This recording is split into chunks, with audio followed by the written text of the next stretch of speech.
Joining me now, North Dakota Senator Kevin Cramer. Welcome back, Mr. Cramer. It is very timely on this wonderful, I'm calling this SPRO Day, that we have a distinguished energy senator such as yourself. I don't want to limit you to energy, but are there any SPRO depots out in the Dakotas? I'm not sure. Larry, there's a really big one called the Bakken. It's a great big reserve that can be used without having to spend any federal money. Just get the government out of the way, and we will fill those, empty those reserves for the good of the country and for the security of the world. You are right on. By the way, I think you should just drop your mic now because that was such a great monologue. I want to use it as an op-ed in the Wall Street Journal tomorrow. But you said it all. We have the technology, the know-how, obviously the resource to do all of this. And frankly, using 1 million barrels a day out of the SPRO for 6 months only further disincentivizes the producers, who are the real heroes that could help bring supply up and price back down. And it makes zero sense what he's suggesting. Senator, what do you think of this bait and switch? I kind of love this. So we gave you the leases, but we won't give you the permits or the pipelines to go further. Oh, and by the way, we wanted the SEC and the Federal Reserve won't even give them the financing. What do you think of that bait and switch? Well, this is the gross dishonesty of this administration, to your point. I mean, not to mention, he's even fundamentally wrong on the leases. There are right now 2,200 leases that are in litigation. And the only thing a liberal loves more than regulation is litigation. In addition to that, 75% of the leases are being used.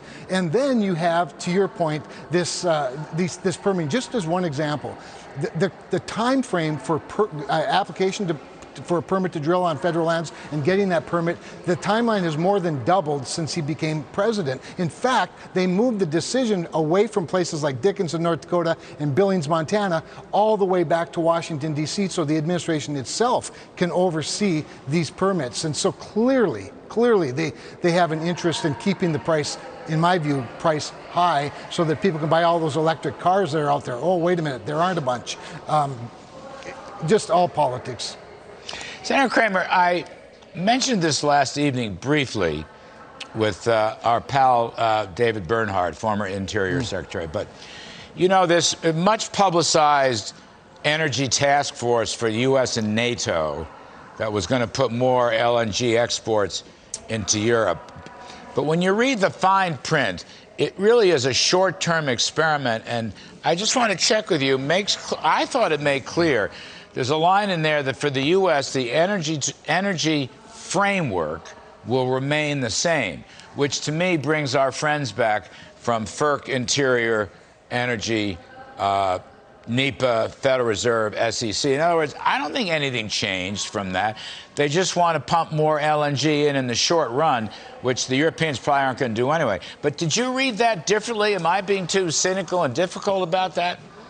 Well, if you're cynical, it's because you've earned the right to be, and they have given us the right to be. I'm not so sure about the European demand side of this formula, but I've led a letter with other members addressing this very specific topic. Here's the tragedy. The tragedy is that, as you know, these are very capital-intensive infrastructure build-outs. So whether it's export terminals, import terminals, pipelines beyond that, of course, the ships that need to be available.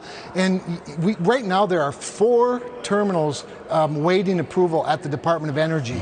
That if they would waive that would be the certainty. Waiving some of that, getting those permits done, that would be some of that certainty that the investors need. But you need more than a 6-month certainty, Larry, as you know. But if they give that, I want to get to the issue of greenhouse gas emissions. LNG produced in the United States of America and shipped overseas to our European friends who have very high environmental standards is much cleaner. I mean, nearly 50% cleaner than the natural gas they're buying from Vladimir Putin right now. I actually think there is room here to have a everybody wins, if you will, sort of argument with American, especially gas production and LNG exports. No, hell, I don't. All the above. We should stay with all the above.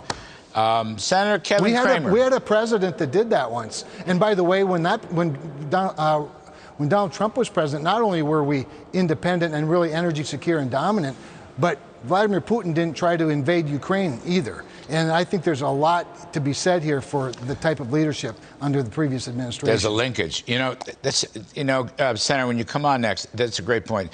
When oil's at $50 a barrel, Putin loses his wartime financing, and you don't hear from him. But when oil goes to $100 or $150, then Putin gets wartime financing, and he starts taking over Georgia, Crimea, Ukraine, God knows what. That's a good topic for us in a little while. Right. Senator Kevin Cramer from the Strategic Petroleum Reserve in Bakken. Thank you, sir. We appreciate it very much. Great to see you.